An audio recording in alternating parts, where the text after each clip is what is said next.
So I think it's only fair. Cool. Yeah, well, yeah. Look, obviously, your first thoughts are to make sure the 12-year-old is okay. You have to start there. Forget about pitches or whatever else. Just once that little lad is okay, and hopefully there's not any kind of lifelong kind of injuries to him. Yeah. That's the first and foremost. Secondly, I suppose for me, as I've said on Twitter, I think the whole thing has been blown out of proportion. That's just obviously my opinion. I don't think half of the Drogheda fans went up there with the intention of doing what they done. There probably was a few, we can call them idiots for me, which you're going to get at every club. You're never going to escape it. I'd imagine there was some up there to kind of damage the pitch, and there was some that wasn't. But obviously the pitch is the big thing now today, obviously. But the pyro, look, it's good for the league, 100% it is. You can't deny it. It's one of the biggest reasons why young kids kind of like they obviously see the images and they're like, look at these displays. It's definitely helped the growth of the league, but I just don't know at this stage if you can make sure it gets into the right hands of the right people. So I think that's all fair points, Shane, to be honest with you. I think idiots is probably the wise word for those who are irresponsible with it. I think that's probably a fair... we felt it up in Drogheda at that time at Shels, so I'm kind of speaking of someone who's missed a game because one idiot decided to throw the flare, and I don't even think he was aiming at the linesman, but obviously when you throw it onto a pitch you don't know where it's going. Yeah. So we had to miss Galway away. Yeah. So that was one of the only games I missed all season because I couldn't go because some idiot was throwing a single flare that wasn't even a display. So you just can't trust it, and look, it's dangerous. We had it as well when we missed Drogheda away when we had the incident at Pat's then as well for a very similar thing, people throwing pyro onto the pitch against St. Pat's. We missed the trip to Drogheda. So it's universal across the league that people are doing these things, but it is only like a really small minority, and then that ends up ruining it for everyone else, which is the unfortunate side of it. Yeah, look, I mean, I suppose from my angle is, I suppose it kind of come across intentional. I mean, it seems to me as if there could have been ulterior motives behind it as well, without getting too deep into it. Yeah. But look, if we're going to talk about pyro as an overall, it needs to be used responsibly, but then again, it's banned. So I mean, when you say responsibly, and the clubs put that out there. I got an email off Shels there last week to say it's banned. I'm actually seeing Bowes in the Aviva said it's banned. So the clubs are doing that, but also I think some other clubs realise that does help promote the league. So they're kind of just throwing it out there willy nilly, and there's not really. Fines have increased significantly this year. It's worth noting that the fines have gone up tenfold for pyro use, so I'd say clubs are probably slightly fearful of the back pocket being ripped out of them nearly. But some ultra groups, I think, pay those fines. To what I think they might say, this is actually going to display us, we'll pay the fine. Yeah. As long as you can do it safe, but the problem is you can't do it safe. And for me, I was saying this there off camera, I do think that display was good, but there was nearly too many flares. For a small section of the area, you couldn't even see the display. There was actually probably too many flares in my opinion. Someone was bound to get hurt. I don't even think if they threw it, he was probably going to get hurt. There's too that area in Oriel's tiny. Yeah. Is there a way of making pyro safe? Is there a way of using it safely? Because I think we'd all be you don't have to say a word, but I'd say we'd all be you'd be in agreement that it enhances atmosphere. 100% it does. There's not everyone used the images. Sure, your man, the minister, had his own image up of Oriel, you know what I mean, on his Instagram, and that was a great spectacle. Great spectacle, and it's showing the whatever stand that's called. This is great display or great atmosphere, and there's a picture of all the smoke bombs. So you can't just pick it. That's another thing. People have picked and chose when to you. It's great when it works, but when it goes wrong, everyone just jumps on it. Oh, this is a joke. This is disgraceful. But everyone was happy to promote it. You see it all around the league. Even the FAI Cup videos. They know it's there, but they use it to promote it. And then when it goes wrong, we never wanted it. It shouldn't be anywhere near the league. I think the issue there that you have as well is, to some extent, you need to educate people about these things, but you also can't do that because you're not supposed to have it in the first place. So you can't be promoting this all right, we're going to teach you, this is how you dispose of it, this is how it's used, you don't throw it, because then you're in a way promoting that it's okay to do it, but then it's also not allowed to be done. So there's that catch-22 of how do you actually find that there's definitely going to be a clampdown on it, but the fear of that is then it goes down in 6 months time, it just goes back to everywhere, and then all of a sudden this will get squashed and no one will remember this though. But I will say though, I did see earlier on everyone looked focused on the pitch. there was. I did hear earlier on. There was 4 games played in Oriel Park on the weekend. 2 on Saturday, with their academy, and 2 on Sunday. Yeah. So they've kind of targeted, draw it, I think, to pay the fine.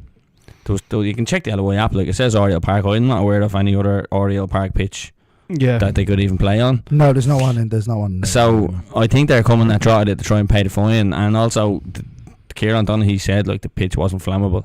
Yeah. So they were like, oh, this is like nearly set the whole pitch on fire. Like, that wasn't even the case. Like, so that's where I'm saying the whole thing is blowing out of proportion, because they're trying to like make stuff up that it's not even true, and it couldn't have even happened. I think I think there is a certain element of trying to use this one as an example for sure. Yeah, I do agree with you. I think they are. Am I thinking they're talking about Jordan necessarily? I'm not too sure, but I'd say they're most certainly making an example of this because of the brand new pitch, and they're saying, oh, they're damaging this, that, whatever. Is it blown out of proportion? Absolutely. I think it has been blown out of proportion. Don't necessarily agree with what happened on Friday. I don't think it's necessarily okay, but has it been blown out of proportion? Absolutely. Yeah. I think the issue behind it as well is the fact that the intentionality of it, I guess, is that that there was a small section of that crowd that did throw the flares to cause damage.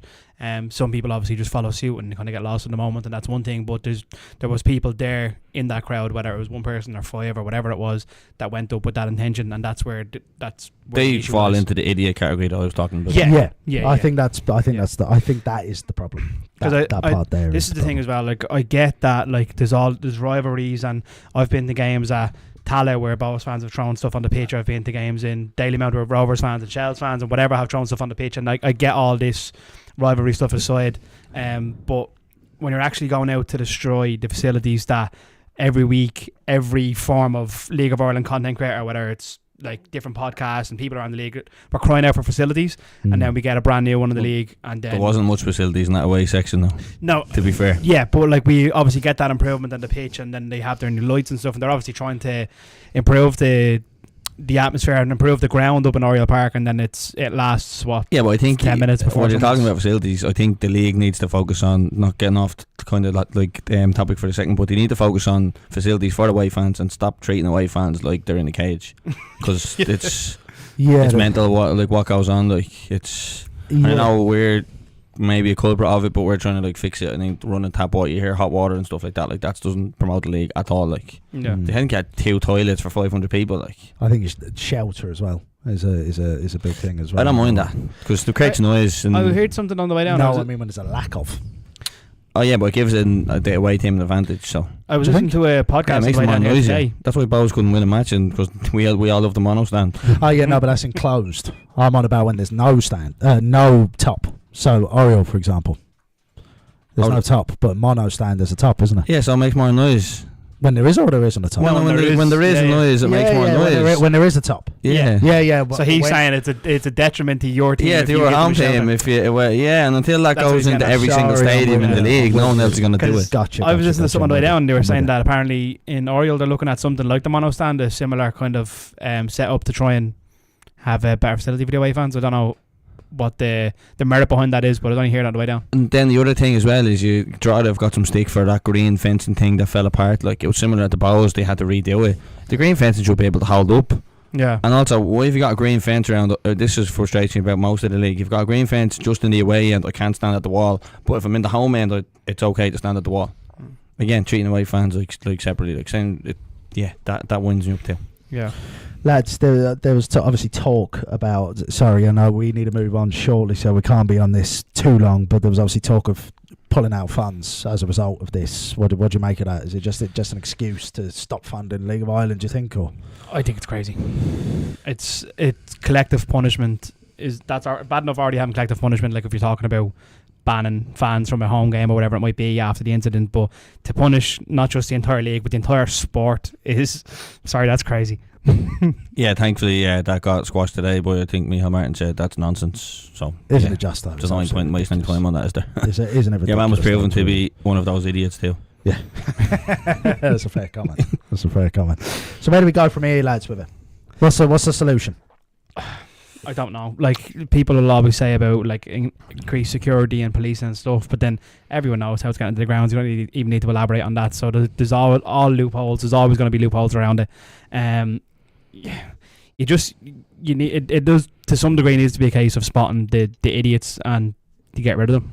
Well, now they're going to be hit with something. I would ban the home fans and not ban away fans because sorry. I would ban just use draws for example if they're going to be hit heavy just to kind of, and then if clubs are hitting their own pocket they'll soon take it more serious. I think just ban Drogheda fans from going to Drogheda match and let the away fans in. You saying that because you've got them at United? Yeah, do it this Friday. You do it this Friday. Yeah, ban them on.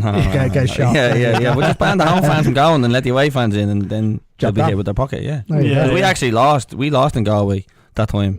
There was no atmosphere and it looked like we were having sleep. We lost against Drogheda as well and we had no fans. Yeah, so yeah. Makes sense, doesn't it? Makes sense. I think, lads, that we should be looking at introducing a way of there should be certain regulations that certain supporters don't ban it. For me, it is banned. I know it's banned, but I would say that there could be ways that we introduce it safely. But does it suit the narrative if it stops getting fines and we stop paying the FAI? I'm not too sure either, to be honest with you. So, look. Anyway, no win scenario around it, but listen, I'm not too sure we're going to find those solutions, unfortunately. Lads, 21 watching, 9 likes. Hit that like button, please, if you wouldn't mind. Thanks very much. Let's move on to the double derby, lads. As I said, we will be touching off the smaller one in Dublin, but let's go to the massive one out west first. We're going to be talking about Galway versus Sligo. Look at his feeling. I thought he's going to give me a little green. He just give me a deadpan. Yeah. So look, we'll open up with the home side at Eamon DC Park on Friday. Anyway, let's talk about Galway first. First thing we'll do, lads, is we Ben, very good of him for sending us over a video. We'll hear from Ben and hear what he has to say on Galway's prospects this season and in this game.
As well, but look, opportunity came up down in Waterford, so he was happy with that. Wants to watch. I'm not going to say Twardick just because he's been in the league already, like, so I think I'd say Williams. I like him a lot already, proper presence in the back. He seems like he's I suppose David as well. David looks good, but no. I'd say Wasari or Parker definitely for me, probably ones to watch. And then in regards to expectations for the season, I don't know, maybe. Well, no. Definitely a few teams down below, anyways. We are probably favourites going on this year, so I'll kind of supposed to stay up again and just a nice little cup run maybe or something. And then in regards then to the Connacht Derby then, it's great that, it's kind of ignited in the last, I suppose, since we came up, like, it's kind of been a bit of something to look forward to, like, you have all these Dublin Derbies and then obviously, the big Loud Derby, so, it's nice to see that it's back up and, something to go to, and so I love coming down to us, and likewise we love going up to them, like, so, yeah. And then in regards then to one more to describe the Derby, it's a bit of passion, like, it's a bit of see that last year, obviously, red cards there in the games last year, obviously kicked off. So look, it's great to see the players have a bit of passion, and at the end of the day, you know, us fans, you know, we get something to enjoy with a bit of passion. Cheers, thanks. So look, there's Ben. Appreciate you taking the time to do that for us, Ben. It's fair to say he seemed a little bit down in the dumps in that one. And look, I mean, maybe that's the outlook of Galway season. That was before he signed France Pyro, wasn't it? Though? That is before they signed he actually wrote to me. And he said to me a couple of days later, can we do it again? yeah. Just put we win in the league. That's what he put when they signed France Piero. Look, I mean, what's your thoughts on what he had to say? He sounds a bit depressed, doesn't he? God love him. Yeah. But now, like I said, he's a bit happier. They weren't great the other night, but they were okay. Like, what do you think on it? Yeah, I was actually going to come to you on that one. Shane. I was going to say you got to actually see the game, so I'm curious what I actually thought they were like. What were they like? Yeah. There was not like no one really stands out for me, but just as a team, like I don't remember. Even the new signings, I don't ever remember saying, God, like, House here, or me mate, who's that? Like, I don't even know who they are. I couldn't even tell you who the new players were. But they just done well as a team. David Hurley's massive for them. Yeah. He's a really, really good footballer, like, and like, God love Kieran McEnroy, he kind of ran off the shoulder of him a little bit as well. But yeah, no, they were collectively good, and Evan Watts looked decent in goal. Yeah, he's a good goalie actually. Yeah. He's on loan from Swansea, is he? Yeah. Did they worry you at all, or was it kind of the goal kind of out of blue? No, it was out of blue. So Kieran McEnroy fell asleep. That's like, it was like these. Yeah, I think we showed them enough respect. Maybe not, potentially. But from a Galway point of view, they fully capitalised on it, and they were fully deserving of a draw, really. Like, yeah. I actually think their long throw tactics would make them a bit more vulnerable, because they opened up the whole pitch then, and that's how we got one of our biggest chances. Yeah. Counter attacking. Yeah, but they were good. The fella who's there at Dundalk, Wills Were was it what? Yeah, him. He was good centre half. I think you gave away the penalty though, but he played well. Oh, we're sorry. Not We're sorry. We're sorry. He was solid enough. But yeah, Coffey, like I said, I backed him to stay up, and I'll still back him to stay up. So I think that man needs to cheer up a little bit. Yeah. Daz, do you think with they've signed France Piero, obviously, which seems like good business, do you think that'll alleviate any pressures up top, or do you think it doesn't make that much of a difference? We saw what he was like when he was in the league with Drogheda. You'd like to think that he guarantees them at least 10 goals in the season, like, and that could be the difference between 10th and 9th, really. Like, and realistically, like, that's your aim. You're obviously hoping to finish above that, but if you can finish 9th, you always kind of fancy the chances of the Premier Division team and staying up. Big signing. He was obviously linked with us. I don't know if there's any truth to that, but that was going around Twitter for a while and stuff. So even the fact that there's links like that, whether they're real or not, suggests that clubs wanted him. Clubs would have taken him. Fans would have taken him at whether it be Bowes or whoever. And so it's great sign. I didn't see him going to Galway, that's for sure. I think he's the type of centre forward that needs someone up there with him. That he's going to even. Yeah, Tuareg will play. Tuareg made a big difference when he came on. That Limbodo fella, lad's absolute pony. In my opinion, he's not. I love that you emphasise that. In my opinion, I'd say that Galway fan is buzzing now that he doesn't have to see him play football for a while. Because where was Tuareg playing when he came on? He came on a front for him, I think. Did he? Yeah. He was. Yeah, step over. He done actually a few step overs. Yeah. My little brother be buzzing. He loves him. Yeah. He seems like he's made a bit of an impression over in Galway. In fairness, now I don't know if he made much of an impression of Buzz, but. Seems to have done all right since going to Galway. Got a goal for him, yeah. So that was good. I think the right back was decent actually. Seeing he got in team of the week there, he was good. The Power, is it? The young lad off Swansea as well. They must have a link with Swansea. The right full was good. Kept Jarvis quiet and kept the Swedish fella quiet. How did Jarvis look? Yeah, we'll get into him after when we're talking about Shels. Look, let's just. I want to ask you, lads. Can you see why there's concerns of Galway going down, especially if you've seen them live now, Shane? Can you see how people are suggesting that they may drop this season? They were more organised than Waterford anyways. Right. Yeah, I think they're a well organised team, and small pitches in Galway will suit them. And look, Piero's a massive signing for them. Like, I don't say no one guarantee his goals, but he's a big signing. Hurley as well, played lovely football. No, I think they'll be okay. Obviously they have to score first. I think I'd worry for them if they went behind. I think I originally, like when we done our prediction at the start of the season, I had Galway, then Dundalk, then Waterford. I think based off saying those teams play so far. I think I underestimated how strong the likes of Galway and Dundalk and stuff would be. I think Waterford have been weaker of the three, but I didn't expect like Dundalk to have as much fight in them as they do. Galway getting the result away to Shels as well. Like I think we also 2-0 last week to Shels in that game. So I think I wrote them off a little bit. Lads, we've got 30 seconds before we move on to Sligo. What have they got to do to get a result here? Just do what they usually do. Keep it simple and compact, yeah, and just set piece. That's probably, yeah. That's home fans get behind them. Simple as that. And is Pyro surely can go straight into the team? I imagine so, yeah, he definitely will. Baldo will be on the bench. Yeah, so it's written in the stars for him to come in and score a late goal, isn't it? Well, Lombardo's he was at Galway, went to Sligo Rovers. Now he's back at Galway. And then he was kissing a badge for Sligo last season. He's going to warm that bench on Friday. That's all he's going to do. That's a very not a fan, Shane. Not a fan. No, not at all. Lads, what we're going to do now is we're going to move on to Sligo Rovers. We have got one comment in the chat. Lads, what's going on? Get involved in that chat box for you. It's very quiet tonight. Irrelevant Derby, more like, is what he's put. Is that a fair comment, lads? That's the one for later, is it? No, he's a bit early on that one. Yeah, he saved that one. That one. Lads, let's move on to Sligo Rovers now then. The bit of red. Native Daire Patton was speaking to us earlier in the week. Let's hear what he had to say.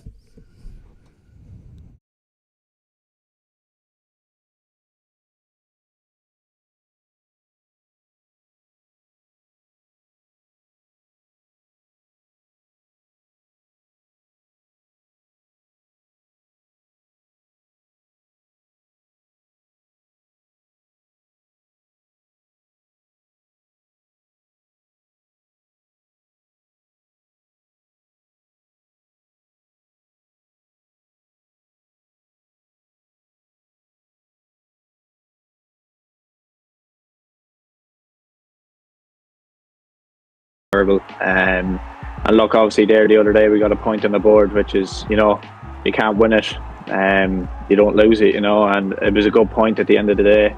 The Derry one is probably one that hurt us a lot. Obviously we were 1-0 up with only a couple of minutes to go, and to get up from the game was disappointing, but look, you have to move on from that now when a huge game coming up on Friday.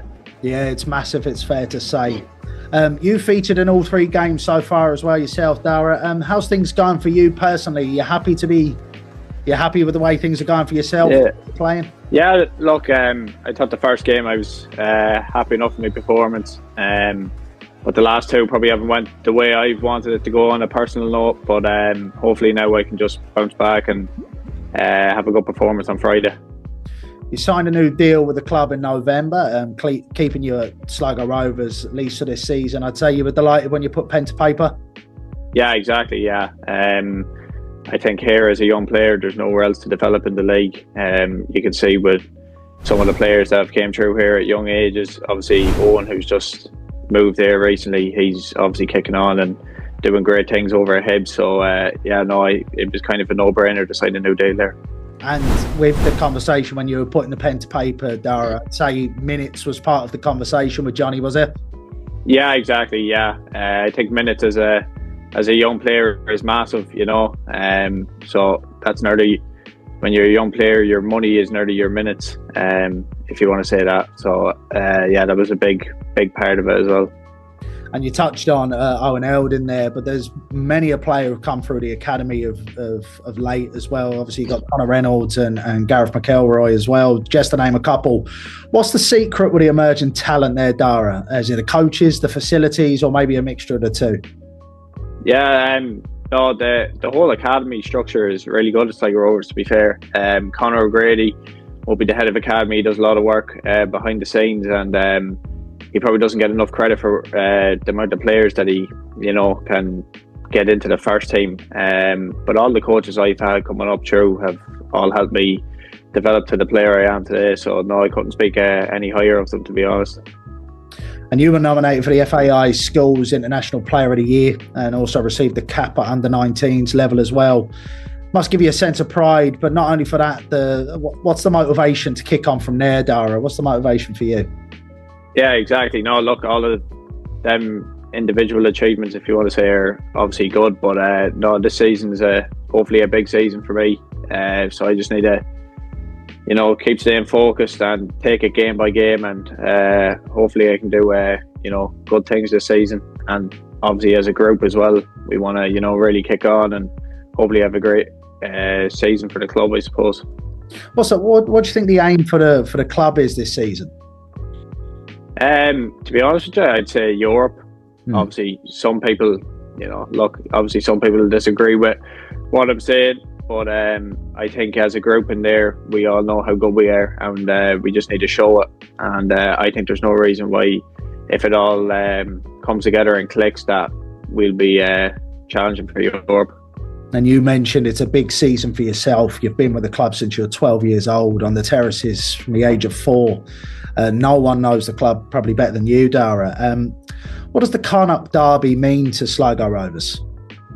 Yeah, it's massive. Obviously, probably in the past few years it hasn't been there with, obviously teams going up and down and so forth. But it's great that both clubs are, challenging in the league now, and it's massive for both sets of fans, I suppose, as well. And they're the games you want to play in as a Sligo Rovers player or as a Galway United player. These are the games that you want to play in. So hopefully now next Friday we can get a big turnout for the game, and hopefully we can bring a big away crowd and hopefully get a good result down there.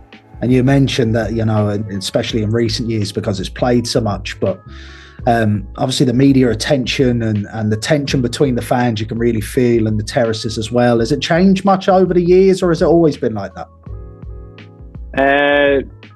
I'd say it hasn't changed much, to be fair. But obviously as the years have gone on, both sets of clubs are probably at their best right now. So look, it's probably got a bit better in terms of after COVID with the fans.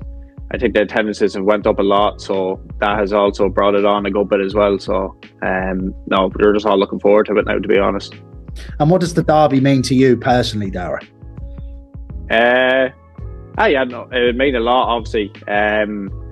It's massive, probably there's not much kind of derbies up here. Obviously Galway will be close, and then obviously in the league you have Derry, but you won't really count that as a derby. So this one's massive, to be fair, and obviously you want the bragging rights, but just on top of that as well, it's another game, and we need to just go into it focused and hopefully get 3 points. At the end of the day, that's all that matters.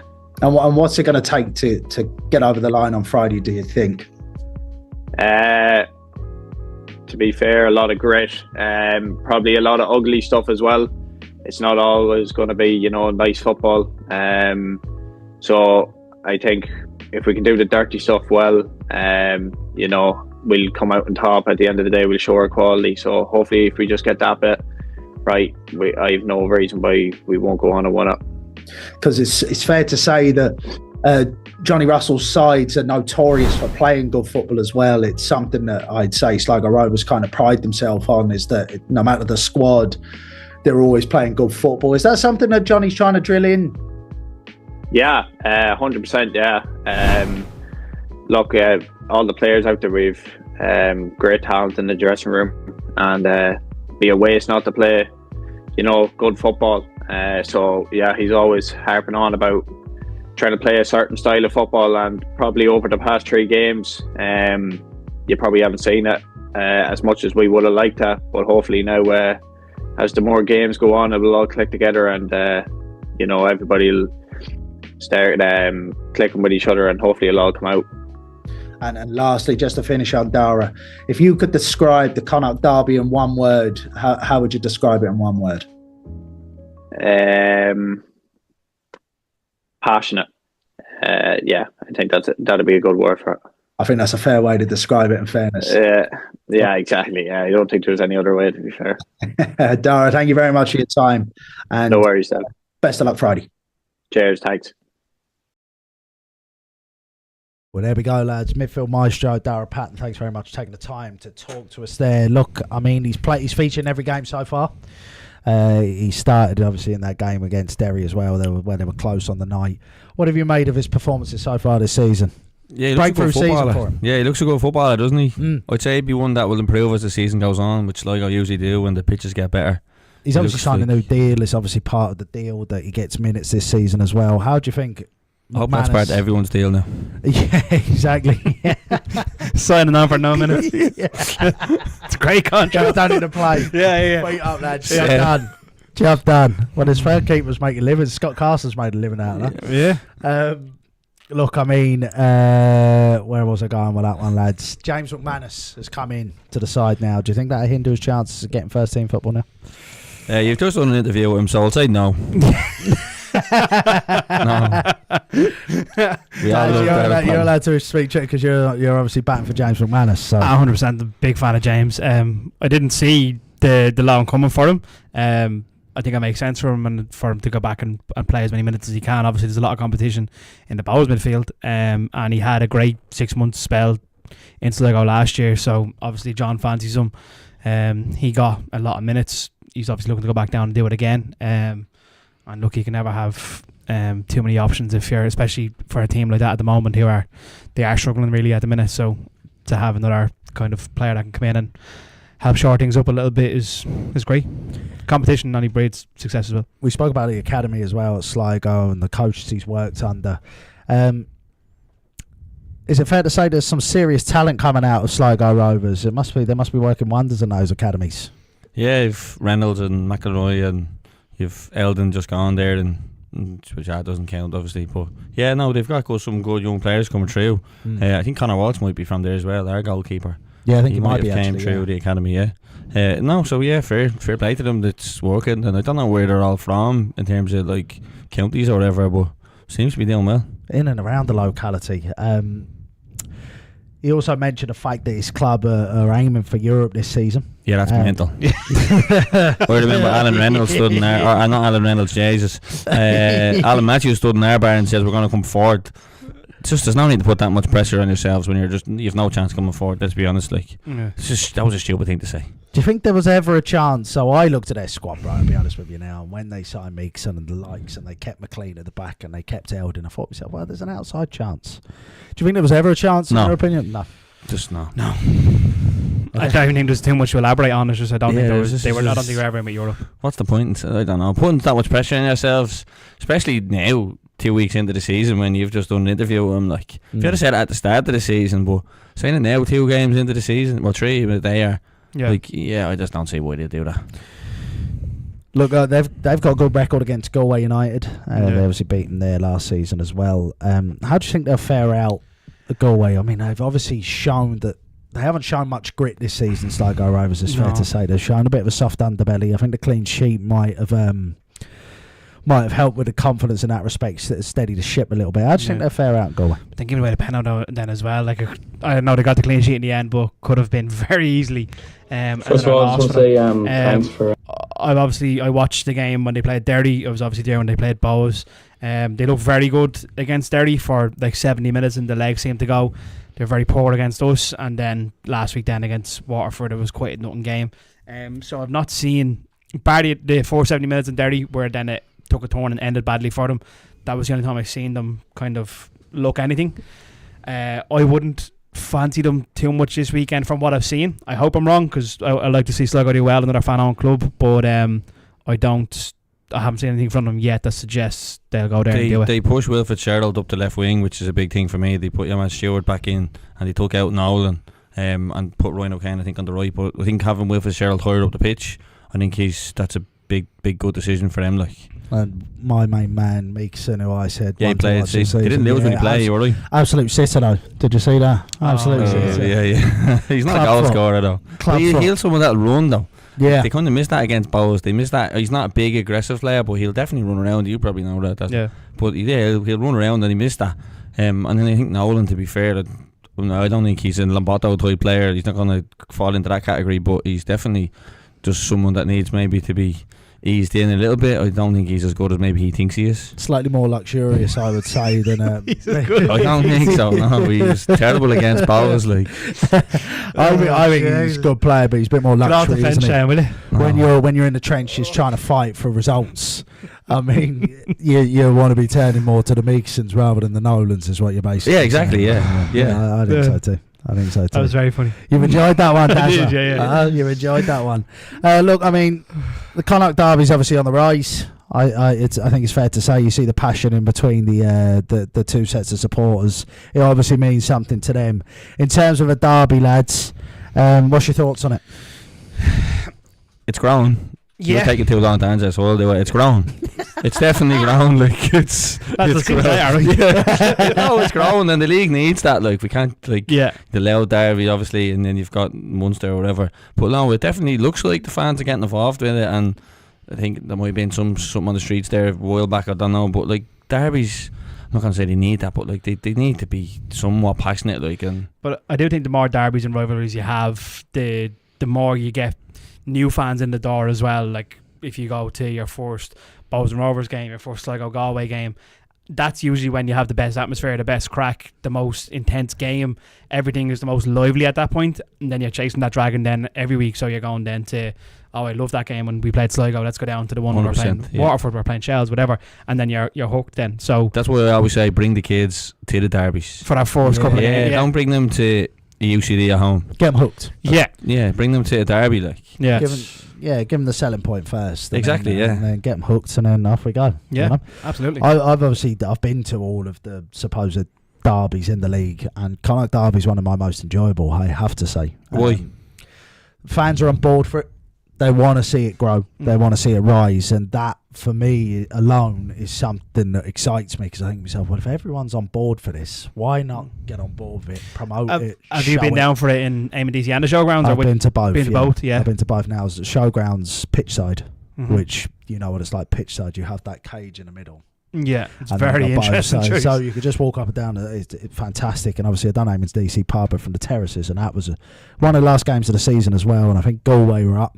It was that it was when there was talks of them in for the title, but they were on the peripheral. They were never going to win it, but when they were sitting fourth, and it was that season. It was 2-2, great game. Yeah, really good atmosphere. It caught me off guard, because before I went to Galway, I didn't realise that they actually had a decent atmosphere, to be honest with you, because it wasn't spoken about. And I went and I thought, oh, it's actually pretty decent. You know what I mean? But so I find it really enjoyable, and it means something to the players, it means something in the terraces. And I mean, all of those ingredients, you stick them together. And that's how you know the league has grown, when you see those clubs' fan bases grow as well. Like not just the Dublin clubs. Like when you see people from Galway and Sligo now coming to the games, and they actually bring decent away fans as well. So like, to be fair to them, they're definitely doing a good job down there promoting it. Like, it's a really enjoyable one. It's not absolutely like Bows Rovers slightly fierce, Darragh Dundalk slightly fierce. It's not fierce in that respect, but there's a bit of niggle there, and you know, once you get a bit of that, they don't have a lot of red cards Was it red cards last year? I think I saw there was the 2 red cards, maybe. There was. There was 2. That was at aaaannndddd Park, wasn't it? Yeah, I can't remember. I just seen 2 red cards. So many games to try and take in. Pyro's taking over this weekend, so you're kind of football. That's it. Yeah. It's a fair point. Right, lads, we should probably move on from Sligo Rovers, Galway United. Lads, 36 watching so far, 14 likes. Please make sure you're hitting the like button. Thanks very much. Fisky, I believe there's a problem with our lads. If you're trying to comment, by the way, apologies. We'll take a little look at that. I think there's a little problem with the chat box. It's trying to filter them out. David Shackleton's message just there saying it's trying to filter out the messages for no reason. Fair dues to I can't even see that message. He's come privately. Oh, I see. So fair play to you. Shekels. Appreciate that. We have to get an actual blooper camera or something on in here for the behind the scenes. You know, everything just goes smoothly. The sweat. This is my third outfit. I was absolutely pumped full of sweat. We were talking off camera like a couple of minutes ago about how like when you guys click on to watch, you just see us chatting and everything's running smoothly. But as soon as the camera turns off, there's panic stations like, quick, check this, check that, quick. Put out that fire. Yeah. Can't mention that, Seb. No. So, that's poor. Was it intentional though? That's the question, huh? No funding in here anyway, I'll tell you that. No. That'll all be banned. God, Jesus Christ. So look, we go to the smaller derby of the weekend, lads. Bows versus Shamrock Rovers, Daily Mount. First game at Daily Mount this season. I'd say you're buzzing. Oh, absolutely, yeah. Top of the table, haven't played a home game yet. That's all I'm saying. Oh, there we go. Shane, you can get ready for this one now because we're about to hear from Daire Power and hear what he had to say. And Shane, I'll give you a little time to prep your comeback now, all right?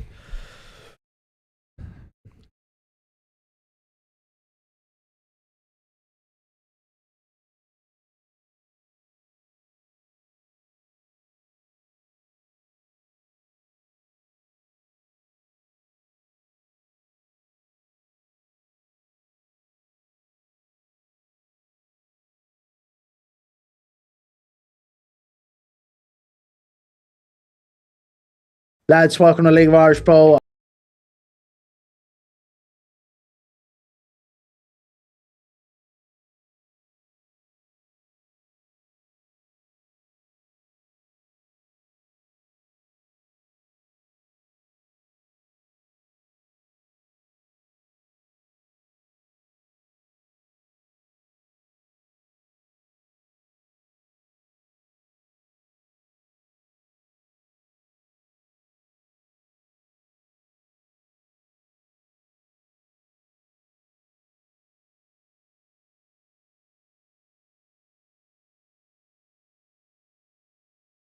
It was cancelled. So during COVID, then they set us up with this stream. There's this organization, it abbreviates to CAFE or something, but every club's involved in it, and it's a live radio stream, so anyone could tune in from anywhere over the world, and we got to go to all the matches. Felt really guilty. I mean, all during COVID, we were at every single game. Up and down the country. It was fantastic in that respect. But listen, it's give and take, though, isn't it? I mean, you take the opportunity of going to the games, but also you're giving a lot to those who are in need. So fair play to you, Barry. You've obviously been at both games this season so far. What did you make of it overall? Yeah, Dundalk. We started off great the first half. Didn't put them to bed. The second half, we were just awful. I mean, there's no two ways about it. We were just awful. What do you think happened? I don't know. I mean, we didn't make any changes at halftime. We just didn't come out of the dressing room. It happened to us. I mean, it does. It stings. I'm not getting away from that. But at the same time, by Sunday, you're kind of going, right, it's not the worst thing, but, you know. But in terms of the support and the passion that comes, there's no bigger game in the country. There just isn't. What would it mean to you to get that one over the line, especially winning in Dalymount as well? What would it mean to you to get that one over the line? Well, I mean, you don't know what sort of Bows team will turn up. Some weeks, to be honest with you, you don't know what sort of Rovers team will turn up, particularly in Dalymount, where our record's shocking over there. But you know, there's always the danger, I suppose. Look, there's a lot of the hardcore that this is their wedding, Christmas, communion, whatever. It's all rolled into one, and this really, really stings them. And there's always that fear that Bows could get some sort of momentum going, and that can carry you on for a bit.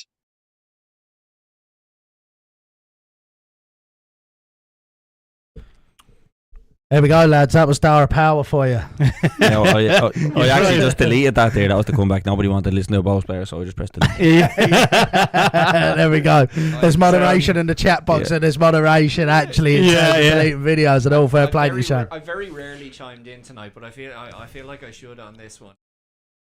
How are you, everyone? Everything is my fault. Everyone. Everything. He said everyone. Everything is my fault. You've got him this week, have you? It's not actually that. Hello, everyone. Stop it. Oh, give the guy a break, please. You'll sleep well tonight anyway. God love you. Fisky, fair play to you. It's not at all. Don't mind him, lads. Don't mind him. He's doing That's not the pronunciation. Definitely change Dublin Derby Bohemian at the bottom now, Fisky, if you wouldn't mind, because we'll come back to that one in just a second. We do have Daire Power. It wasn't Barry Kavanagh dressing up as Daire Power and pretending it was him. That was Barry Kavanagh, Shamrock Rovers supporter and volunteers doing the ADC for the blind as well. Does great things for a great cause, in fairness to him. Lads, look, I mean, it's obviously taken off with Shamrock Rovers. He said he's been travelling up and down the country through COVID and everything, and all the games to deliver for the blind is fantastic, isn't it? Unbelievable, yeah, fair play to him. It's fantastic that he takes the time to do that. Let's get in with Shamrock Rovers there, lads. He's speaking about the derby and he was saying there's not much competition. The interview was much longer, by the way, with Barry Kavanagh. I just had to trim it down for the show. He had a lot of interesting things to say. He said that Bows are not really a competition, is what he did say, which I would have liked to have left in. He said Bows are no competition. He did compare Spurs and Arsenal as well, so that's why I clicked it out. But can't talk bad about my Spurs. No, exactly. We'll leave that one out. Yeah. We'll talk about that one behind closed doors. But no, look, he mentioned the fact that Bows are no competition of Rovers. Do you think that's the same for this season, or do you feel like you are going to? Do you want to go first? No, I'd like you to go first. You want me to go first, please? Oh well, I mean, based on the start we've had, we look fantastic. I've never been as optimistic as I am, which worries me. I feel good about Friday, which scares me. But no, I don't. I think that there is absolutely competition at the moment. I know we're only 3 games in. It's impossible. Yeah, but this is the Rovers part, that's right. He asked me if there's competition with Rovers, so I mean, well, if you want to talk about Rovers, I mean, they turned Pats over, but then they looked soft on Monday night. So. I mean, if you were Rovers, Shane, would you be worried about that? About Dundalk? The Dundalk game, yeah. No, I actually watched back a bit of that Pats game today, and it looked like they didn't miss the old legs in midfield. I think that maybe played a factor. They got a set piece, but I have to say, I watched most of that game back today, and that young Adam Brennan that I saw on Twitter there, a lot of Rovers fans saying it was the best debut they've ever seen. He was absolutely sensational. Yeah, he was brilliant. Like, that is one of the best performances I've seen in a long time. He could do literally everything. Yeah, long passes, his chest control, his ball. He must have gave Ronan Boyson absolutely. I don't think he slept. I actually don't think he slept. Like, well, there was big talk of him going abroad. He looked like the $2 million player on the pitch. Yeah, there was a lot of talk of him going abroad, but Rovers managed to persuade him to move. Oh yeah, he looked like the $2 million player on the pitch. Now I know Victor played kind of left centre mid kind of thing, or left 10, but he looked like a player that was going to sign for Arsenal. Yeah, he was unbelievable. He had a great opportunity against Dundalk then as well the other night. I don't know if you watched the game, but he just took seemed to take a bad touch inside when he was through on goal. This is at 1-0, I'm nearly sure as well. Obviously, I think they were all kind of a bit off it on Monday, but. As you said, brilliant game against Pats. He even got to the boiler at one stage and he was completely stopped in, I think it was in the second half, in the box, and Darren Nugent came to run at him and he was stopped still and he just nudged the ball around him in the box and ran around him. He was absolutely brilliant. Like, he looked a better footballer than Josh Houghton, like, in terms of being a footballer. Like, he was, people that you paid to go and watch see football, like, it's like everyone says it's dying. Like, I couldn't believe what I watched. He was absolutely unbelievable. Yeah, look, I mean, it's exciting times in that respect as well, and you can kind of understand why he was touted for a move abroad. I think it was Stephen Bradley who managed to persuade him to say, listen, get a bit of pedigree behind you, get yourself to Rovers first. He's 18 now, is he? He's 18, but there was talk of him going... Before he turned 18, like, yeah. He was the fair play to Finner who signed him. I don't know, like, UCD. It shows that there's talent in the actual first division, like, and you've seen that with Hickey, Franz Pero, Jack Moylan as well. Both let him go, and he scored 7 and 14 for Wexford. There's another one who had a fantastic performance, Ronan Tian. Kerry lad. Yeah, he was fantastic on Monday. Really Hugh Martin we took from UCD as well. I know he's only had a bit of part appearances at the moment, but Adam Brennan and Hugh Martin, stop really. Come on. Can't put them in the same sentence. Like, this is one of the best performances I've seen in a long time. Come on, like. That is, in all fairness, that's great accolades coming from you, for you to say something like that, Shake. Honestly, it was unbelievable. Easy, in all fairness, I've seen Rovers fans genuinely like, this fella was the best. He was ridiculous. Well, I look forward to seeing him live. But they might have the best youngster in the league, but they don't have the best goalkeeper in the league, so. You him back down the ground. Back down the ground. You have the in. Look, I mean, as champions, lads, we know Shamrock Rovers do start slowly. That's notorious, and then they kick in a little bit later on. Do you feel like this Dublin Derby may have come a little bit too early for them, especially as it's at Daily Mount? Potentially.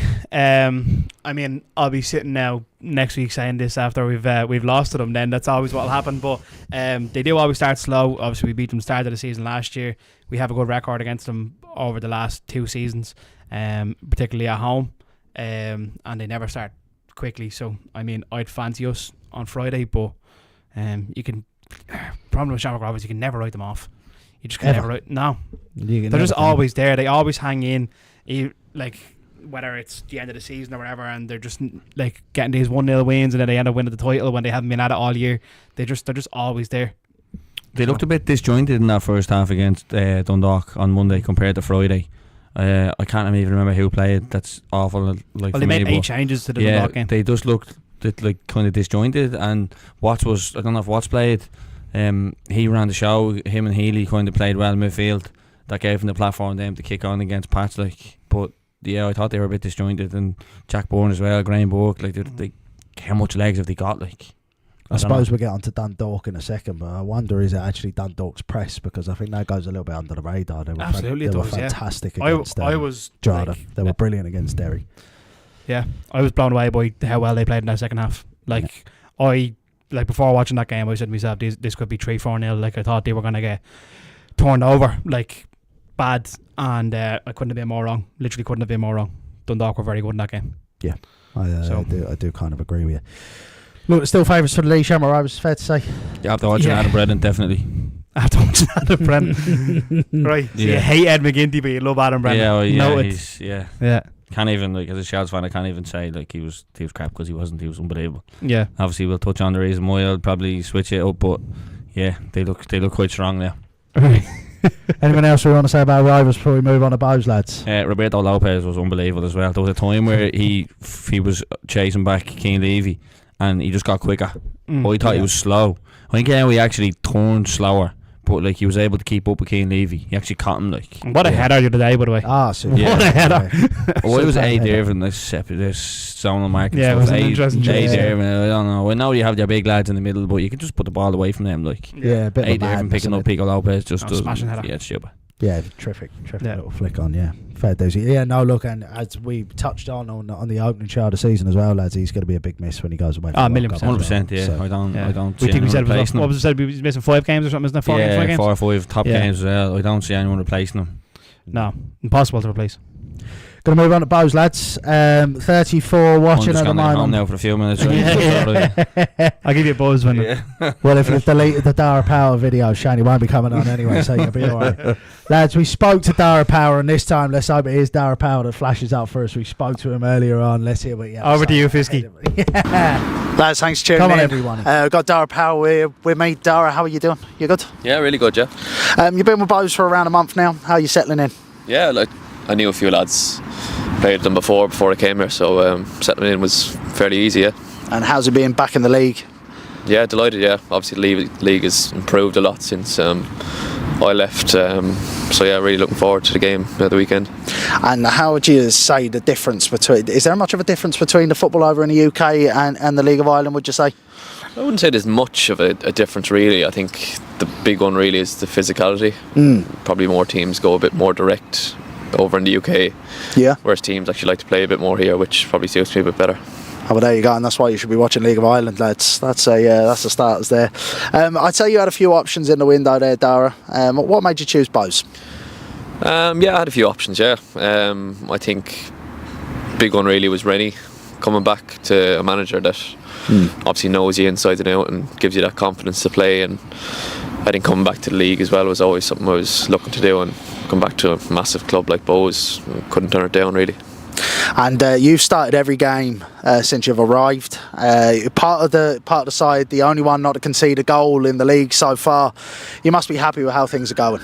Yeah, we're delighted. Yeah, I think not only is it back 4, but as an 11, we pride ourselves in keeping clean sheets. And listen, this is what you want to do: keep clean sheets and score goals, win games. So long may it continue.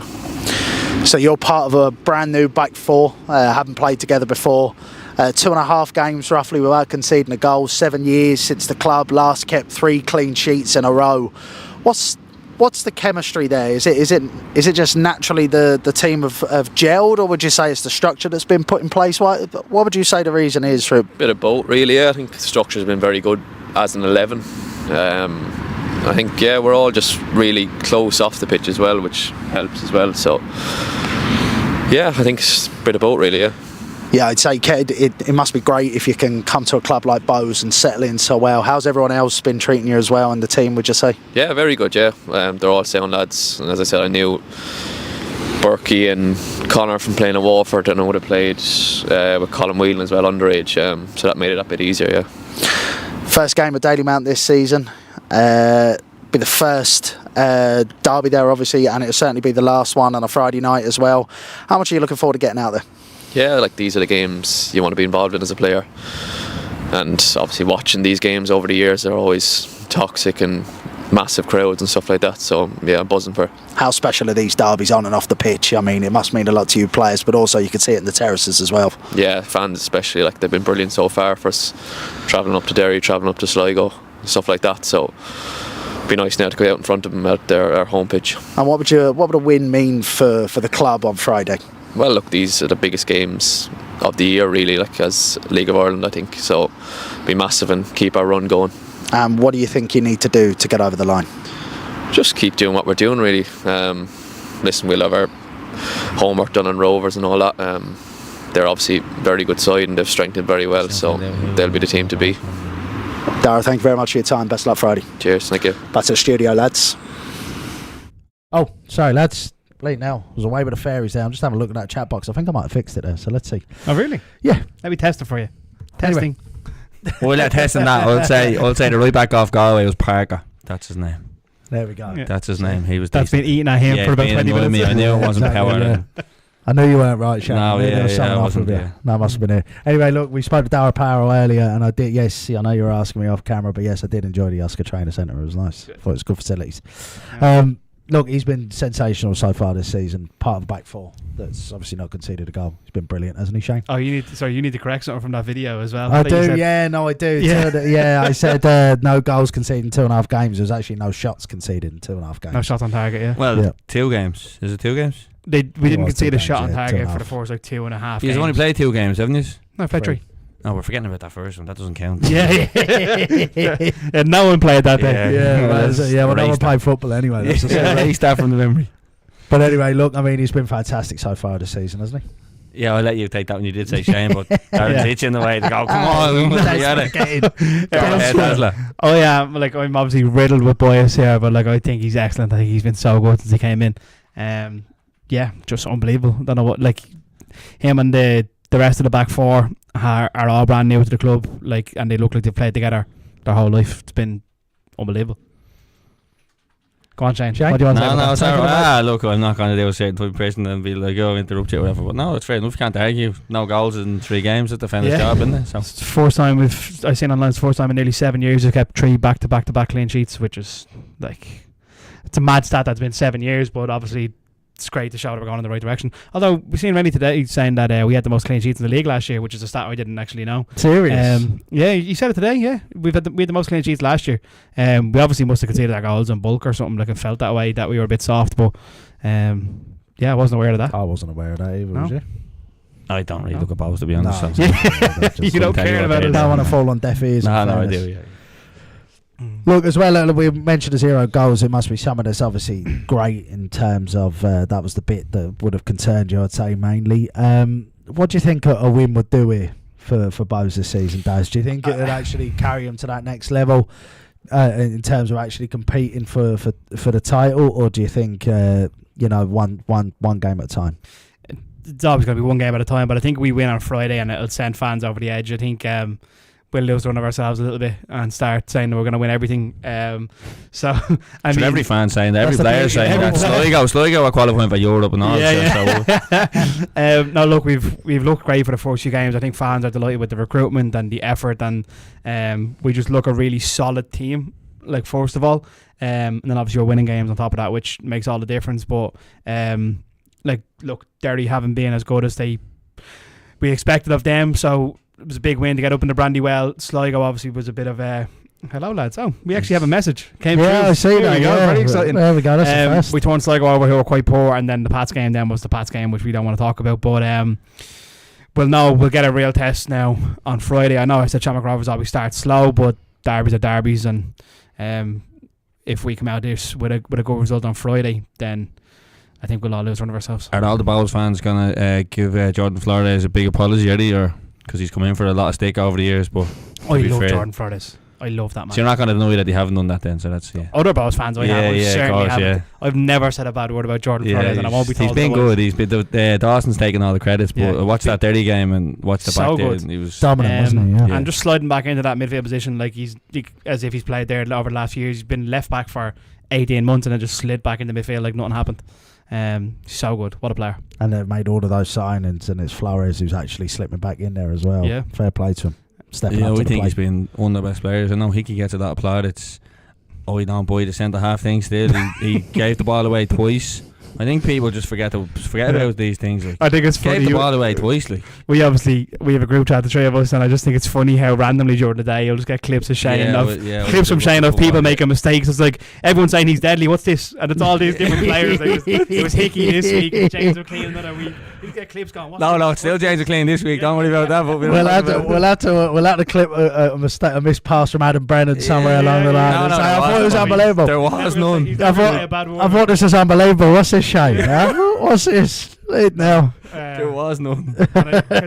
He literally passed the ball straight to whoever that was, and there you were in. Yeah, like it was, and then he tried to dribble out, and he got caught in the ball. Like we were talking about Hickey for like 5 minutes before that clip just appeared. I was like, how did you even find that clip? He's done some digging. You weren't even watching the game. You were at the Shels game, and then there's this clip. I was like, how? It was in the highlights.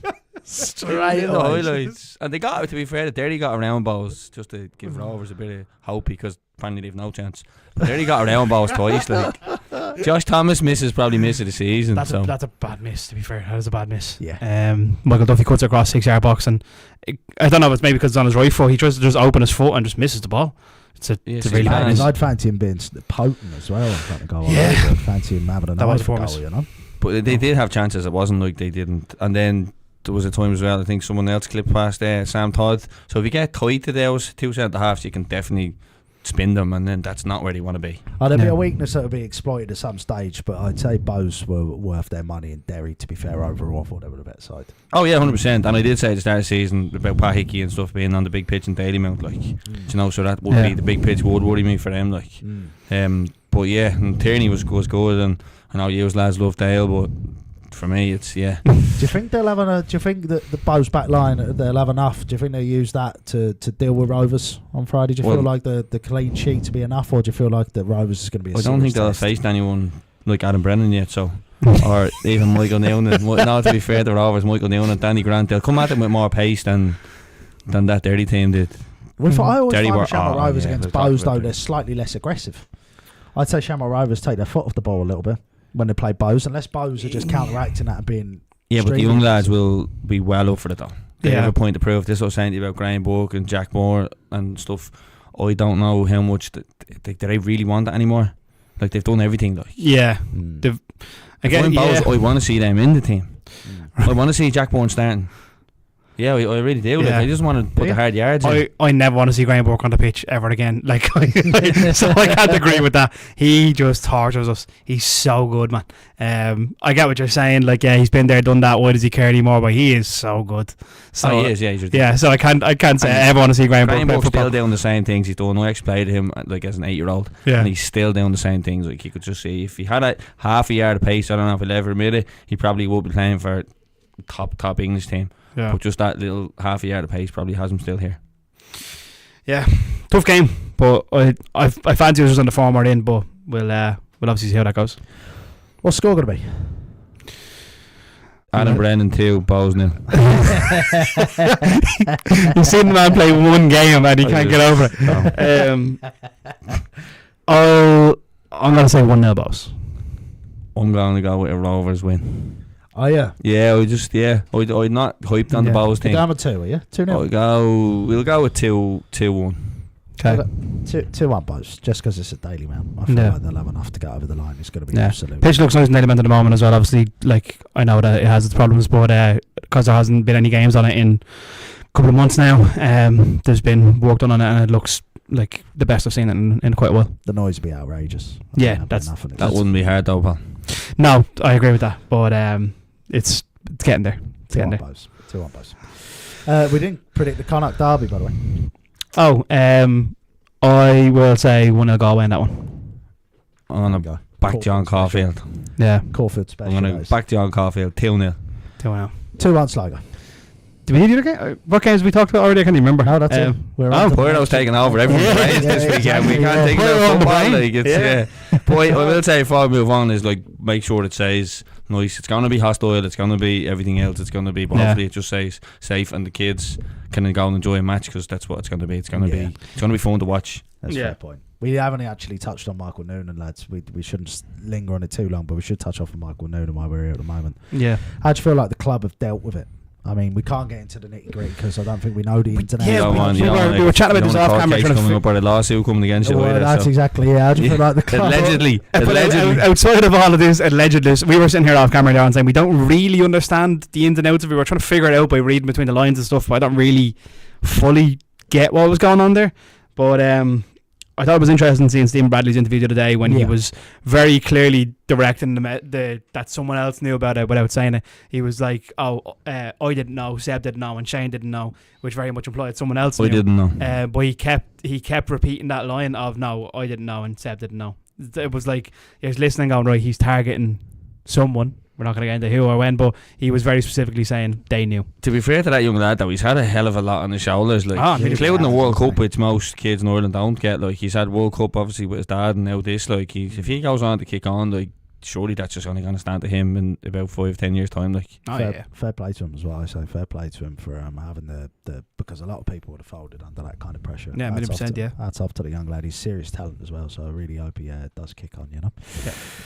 32 watching, 21 likes. Hit the like button, please, lads. We've got a few minutes to rattle off these three fixtures. We're going to go up to the Brandywell first. Derry versus Waterford. Let's not linger too long on these ones. Poor result for Derry on Friday. They've had a poor start to the season. It's probably fair to say their fourth home game in a row.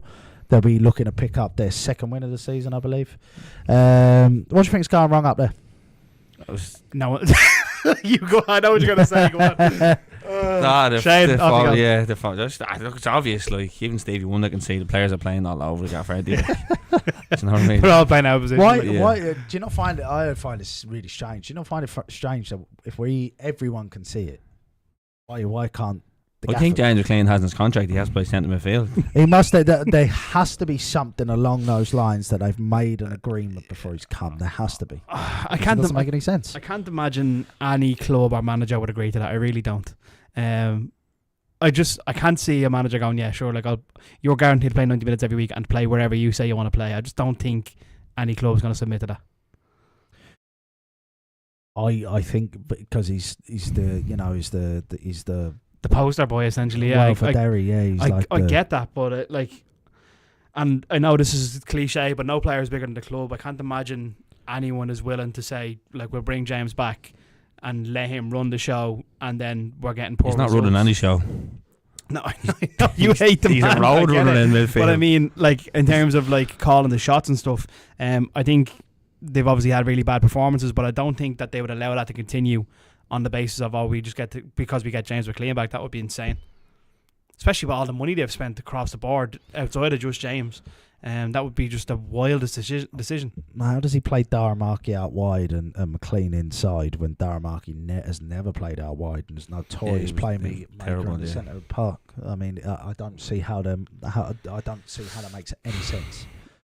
By McLean in there restricts Michael Duffy as well. Michael Duffy's got to stick out wide as well, which we would have seen under Rory Higgins, what he done at Derry. Yeah. Tina Lynch given that free role last season. You just see the performances. Even when he went right wing, I also sent you those clips. He ended up right wing and he done some unbelievable skill against, I don't know who it was, but that was from the right wing. Yeah. And he also showed Dawson the Void a pair of heels as well, clipped over his head. Like, yeah, he just don't seem to be getting the best out of him. Like, it looks like everything is down to restricted. It's rigid now. He had that fluidity last year, Mike. With that, he had that license. Yeah, you said that at the start. He said that in the first episode. But now he's very much restricted out there. And look, I mean, I don't mind McLean starting, but I would say get him out wide, get Duffy in a free role, and get the players playing when they should be. Get Ollie Anker back in the side. Yeah. Get him in the side. He's a talent. Get him in the side. Get the ball ticking in the midfield, and off you go. I don't think they'll go into this game. I think the fortunes will turn. I don't see them not getting anything out of this game. What do you think on that? If they leave James McLean centre midfield, they couldn't back down in the month of Sundays. No, I'm not messing, lads. He's like a road runner in midfield. He hasn't a clue what he's doing. Who do you have it in for, Mar? James McLean or Ed McGinty? No, James McLean is. I don't have it in for James McLean. He's in the mix. He hasn't a clue what he's doing in midfield. He passed the ball and runs like road runner. We need a Shane's 11 of players you hate. Yeah. He tried to control the ball on his chest. Like, he needs to go take tips off Adam Brennan how to control the ball on his chest. God. The ball bounced off. It's shocking. Yeah, look, a lot of eyes are on McLean as well, so that probably doesn't help his If case. he still It's plays big. centre mid, Aidan Jarvis won't get his haircut till I don't know how long. I think that going around. They would have gone into the start of the season saying those first 4 games they'd probably want to be looking at getting 10 points out of it, and they're hoping to get 7. So I'd say they want more than that. 4 at home. Yeah, that's what I'm saying. Like you'd be aiming for 12, obviously. Get 7, isn't it now? Yeah, the best you can get 7 now. Yeah. So they would have. I think I'd say 10 would have been the bottom line of what they were. Right. Yeah, probably right. So I mean, it's been a sloppy start for them, but I do see them beating Waterford. But it's also the last one we'll see that awful pitch as well, which is great. Yeah. Look, let's move on to Waterford, lads. I mean, similar problems for them, isn't it? Yeah, I went to see them play Drogheda there. What was it, last week? 2 weeks ago? Can't remember now. They just don't look at it. I thought they would have had a bit more than Galway and Dundalk, but so far I haven't seen that. They changed it up against Sligo, though. They finally dropped Carty and they got your man Doyle on the wing, and I think they dropped Evan McLaughlin as well. He didn't play, so he's realising it's not working, and unlike the Derry manager, he's changing it. So. Yeah, it's a weird formation he's going with there, though. It's like he's trying to cram all the best players into the side, and it doesn't matter how he puts them in. He's going to play 4 forwards, and that'll be the end of it. Yeah, but look, I find that very strange, but it's very similar in terms of what Derry are doing as well, though, isn't it?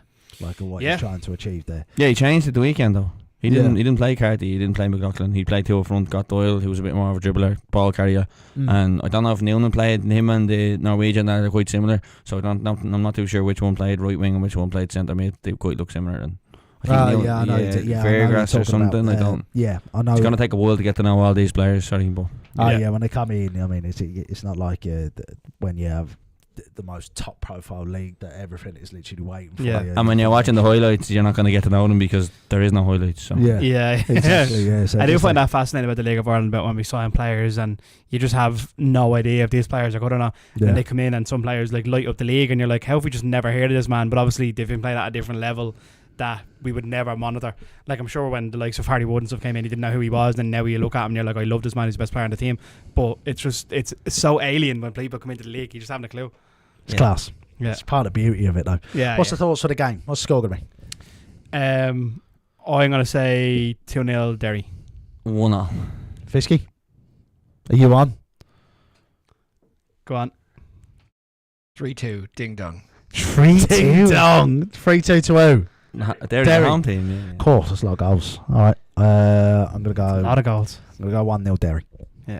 James McLean for scorer, is he? Yeah, someone along those lines. Anyway, we really need Shane's 11 of players who you hate watch. Yeah, you haven't hate James McLean. Favourite 11 versus worst 11. Yeah, I don't hate James McLean until he goes out on the wing and he actually gets a chance to play in his position. Then I'll fairly.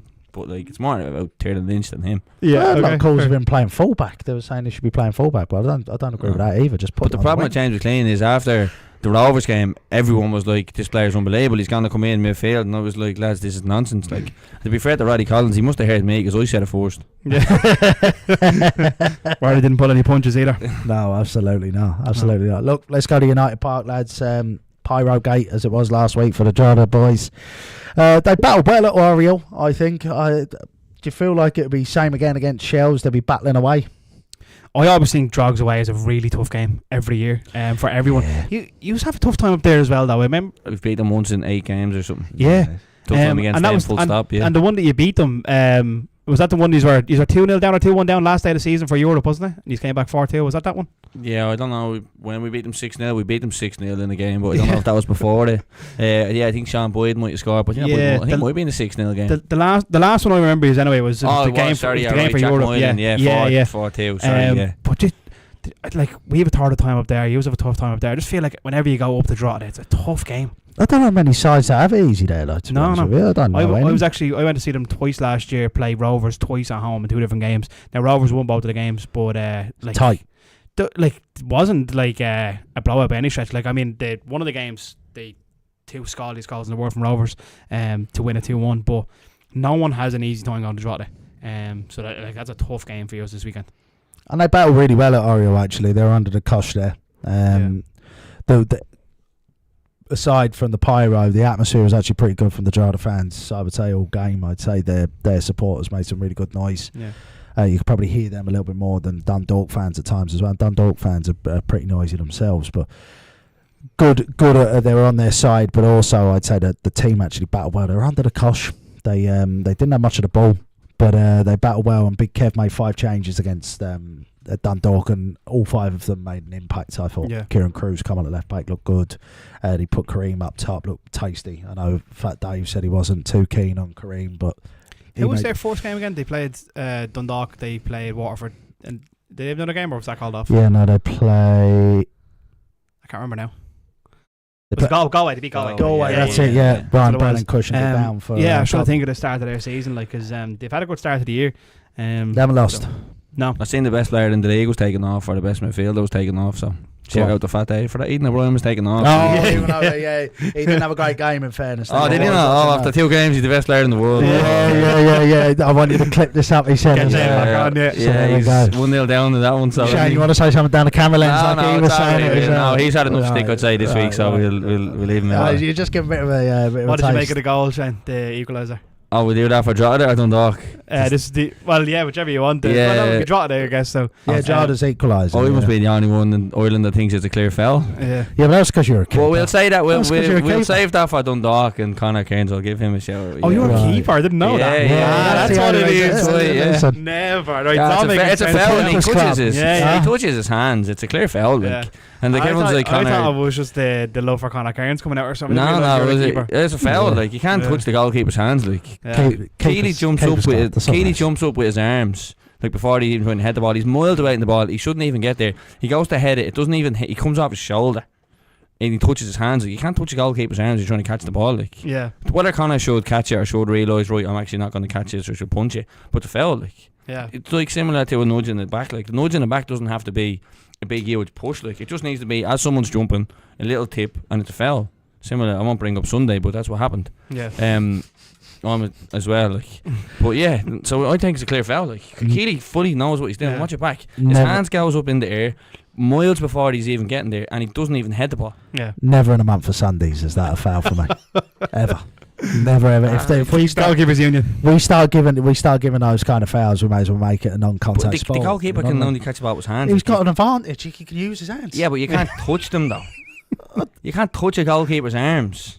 Of course you can. As he's about to catch the ball. Did he hold it or did he touch it? He touched his arm. Is Conor Keely's arm. Watch it back. Conor Keely's arm goes up and it touches his hand. He's about to catch the ball and he's impeding the goalkeeper. Oh, come on. Fisky, whenever you get a chance, I want to poll about whether that was a foul or not. Yeah. It's a foul. To be fair, you'll have a few in there. But we'll see. Just, when the referee's got his whistle in his mouth and you start seeing this and that, I can't just let the game run. Yeah. Let's see a bit of. We talk about derbies and all that. That's what you want to see, is a bit of fight and I want to see that, a bit of controversy. I want to see goals stand. I want to see those away end scenes. That's what I want to see. Frisky's laughing. What's he cracking up now? Yeah. Oh yeah, it's on one vote. It's me. Everyone else got bad at watching highlights. Was it a foul? No. One vote. Job done. End the poll there, Fisky. One vote. That's the count and all. He's touching his hands. Like, you can't do that. I can't get on board with that. I'm sorry, Shane. Oh, we ended it. Okay, that's it.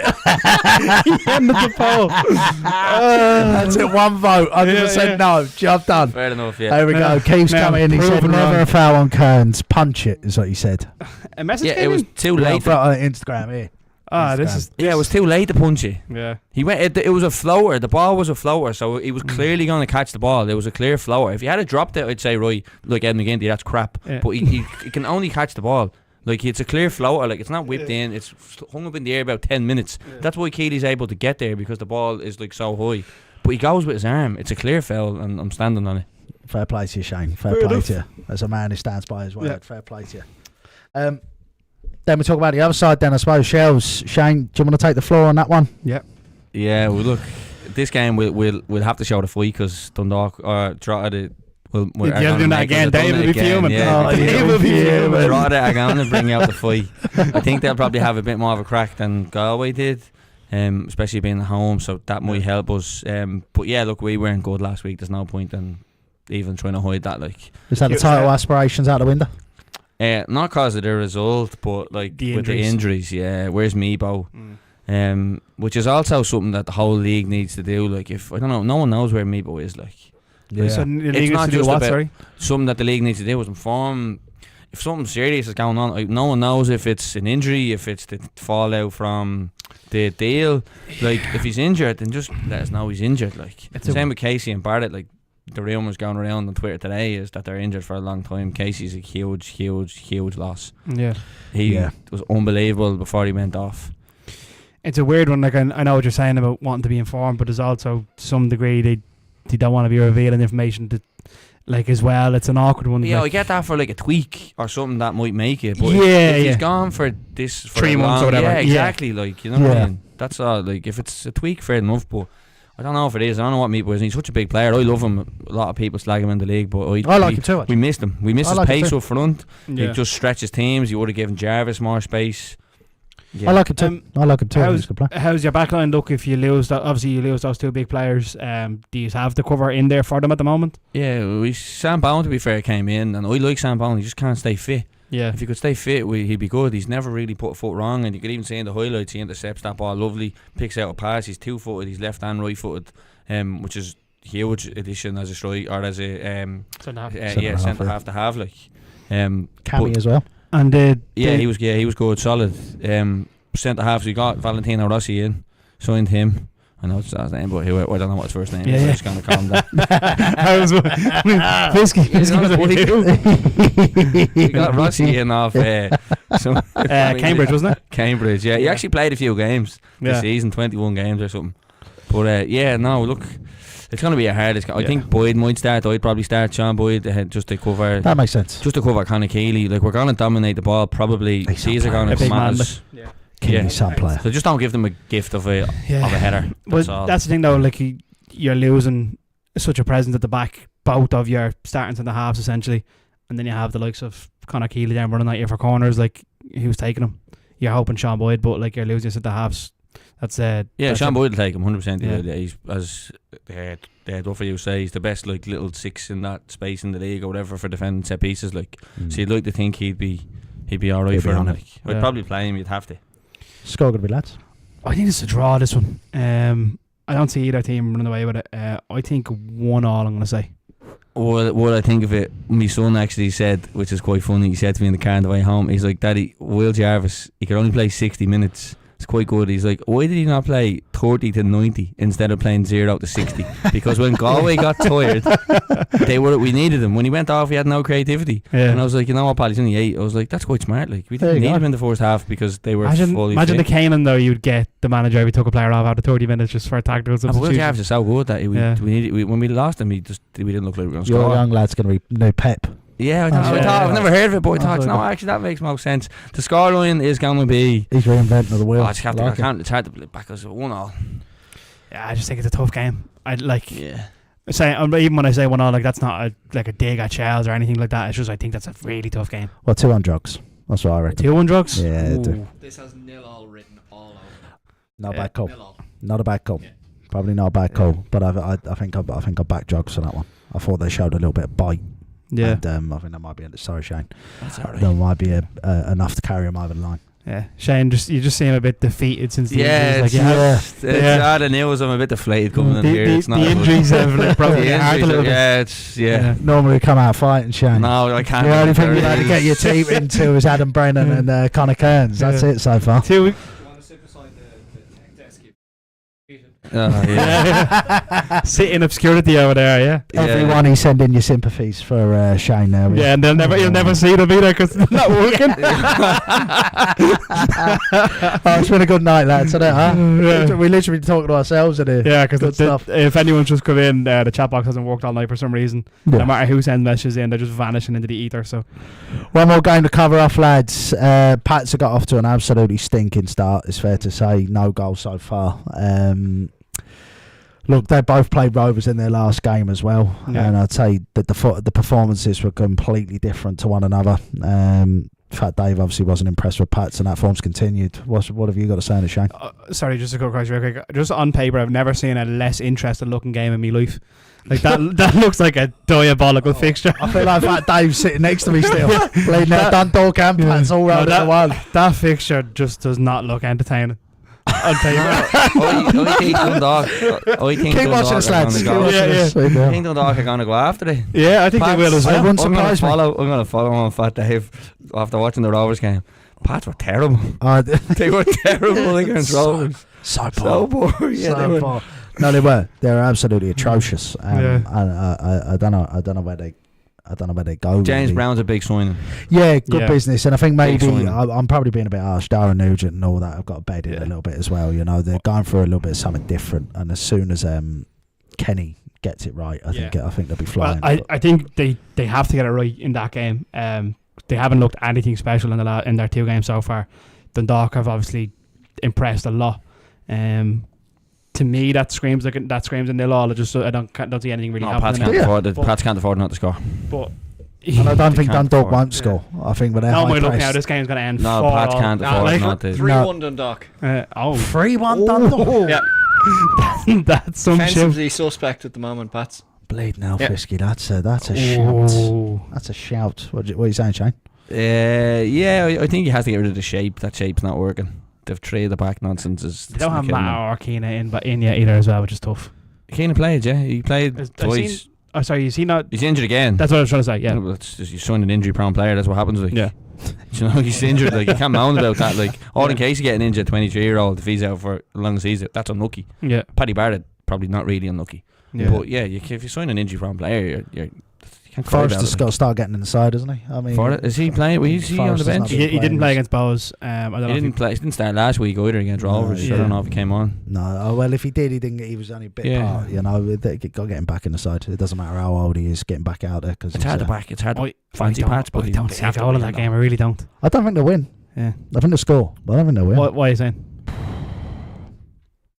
2-1 Dundalk. Oh really? Yeah. Yeah. And you thought he was wild with the 3-1. Yeah, I know. I thought about it, and I said, as if he said something outrageous. Yeah, no, I'm just got 1 goal less. I'm saying 0-0, but like I just know it's gonna be like a 4-3 or something because he said that. No, like, I think it has to be goals in it. Pats can't afford not to. They can't afford another 0-0. It's really hard. And Dundalk don't look like someone that's going to park the bus either. They look like they're having the crack off teams. Oh, they're really going for it. You can really. I'm not being funny. Even speaking to Kelly, as I said to you last week, speaking to Kelly, you can just feel that is their soul intention. They look good. Yeah. I'm just reading the fixtures off here, and I'm sorry, I know I just keep shitting on this game, but like as a neutral, I'd rather drive to the Brandywell than. Then go over to that fixture. that just doesn't appeal to me at the moment. You'd rather go to the Brandywell to watch what? I really would. I'd rather the 3-hour drive. I'd much rather go to Pats. Don't clip that in, Seb, because he won't be getting back into the Inchicore in the hoodie anyway. Are we still live, Fisky? That hasn't gone out, is it? No, it's not that I hate either team. Just that actual fixture, just at the moment, just feels dead. I think that's going to be a really good game. Because I think I actually think so too. Yeah, I think that's going to be a great game because I think. Never mind. I don't know. Sorry, Dad. Yeah.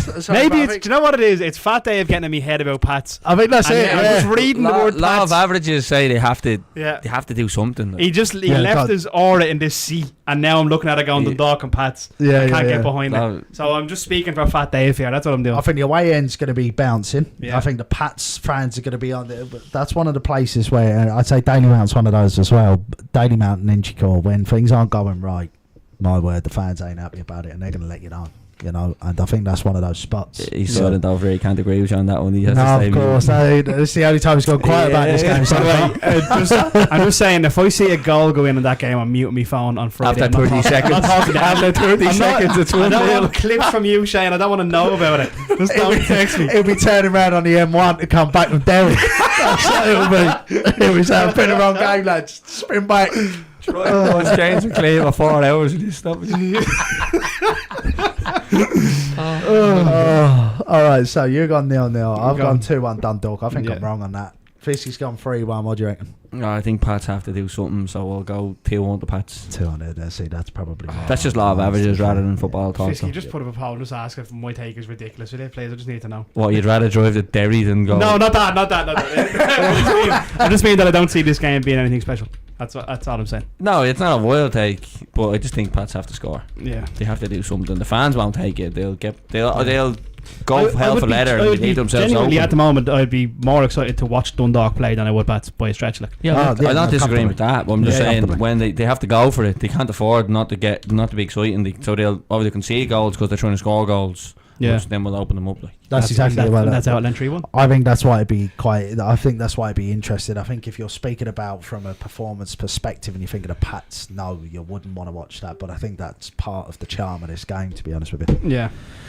We're going to leave that poll up there as it ticks away, but lads, we are going to start wrapping up. Is there anything else we wanted to add there? I mean, Shane, there's probably plenty we didn't get to that you wanted to touch off. No, just fair play to Dundalk as well. I didn't really touch too much on there. You don't want them coming after us, but yeah, no, they've been good and impressive. And to be fair, I've kind of had it off Dundalk all week, but to be fair to Caroline Duffy made changes. And does it show that Dundalk's second team is better than Rovers' second team? Because they'd be more happy with that. So maybe the analogy that Rovers two teams can win the league is hopefully gone out the window. But fair play to Killer. He's doing well with them. I want to say as well that I do think that my take was more of a slight at Pats than it was at Dundalk. I'm just saying. Yeah, absolutely. Well, look, the 6-5 and 50-50 does. So you're not off the spectrum, even if it does sway in the way of saying that you're talking sense that it says no ever so slightly. You're not just off the. Pats haven't done anything interesting at the moment.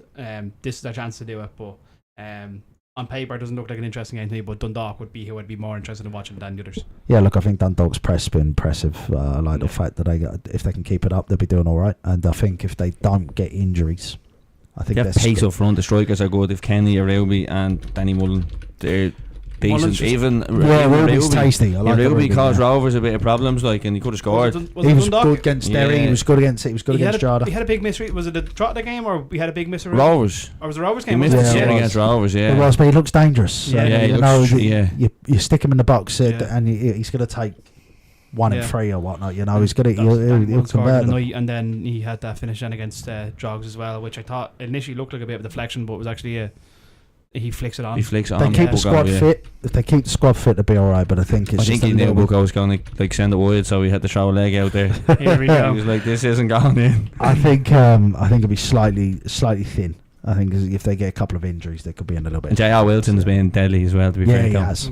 He was really impressive. Because he's kept O'Keefe out the side. And O'Keefe was good for, I know it's first division, but he was good for them last year, Yeah. And that was never a red card, by the way, that on Vinnie Leonard. Poor Vinnie Leonard. Red? Yeah. He had to be sent off. What's he doing? I love Vinnie Leonard. I've been his biggest fan, but you're on the yellow card. What are you doing? No, it was a stupid decision, but I don't think it's a straight red. You might get away with it because they got a straight red card, though. So you can appeal it then? Yeah, you can't appeal the second. But then... No, you can't appeal second, Well, they haven't said anything about it, though, but I don't know. But in the scenario where it's definitely a sending off, if they appeal that then, do they just rescind the red card and be like, you should have been sent off, but you shouldn't get 3 games? Or I'd imagine they would, because it's not a straight red card. Yeah. But I don't think it's ever a straight appeal rate in this league is the waste of €500 I think he has to go, but I don't think it's ever a straight red. Yeah, it's on the yellow card? What are you doing? Shows a bit of inexperience, though, doesn't it? Like even this header was poor. But I suppose it's probably the. Someone said online earlier on, I seen it. Someone said he had to do it because Aaron Green was racing away from him, and then someone said, Aaron Green hasn't raced away from anyone in about 10 years. Stuff. Look, it's probably the best forward line he's come up against in his career. In fairness, now, Vinnie Leonard. Yeah, that's true as well. Actually, Aaron Green. Well, if you think about the first of it, don't forget that. Yeah, and Adam he was playing. He got sent off before. He got sent off before I think he came on. Maybe I'm not sure. Yeah, that's what it was. Yeah. Yeah, no. Well, if you think about who he's played against in his career, it's probably the best forward line he's come up against so far. Yeah. I don't know what the first yellow card was. I can't remember. I watched the whole game. I can't remember the yellow card though. Can't remember either. Lads, we're gonna wrap it up there. Thanks very much for tuning in as always. Don't forget to like, comment, subscribe, but leave a comment as well after the show. It helps pump. Yeah, actually leave a comment after and let us know if you were trying to comment at all. Yeah, watch it back as well. And I'll tell you what, I'll do you a deal. If you put in the comments what your questions were or anything like that, I'll come back and I'll answer all your questions. Or if you've got a question for Shane, Daz or Fisky, put them in as well and I'll ask them and I'll answer it for you. Lads, thanks very much for tuning in as always, and I hope everyone has a good week. Yeah, Everybody. enjoy the fifth biggest derby in the league on Friday. Here we go. Thanks very much, Shane. I appreciate it. Up the Connacht Derby. Up the Connacht Derby. Yeah. Hope James McLean. Cheers, Bye, folks. Good luck. Take care.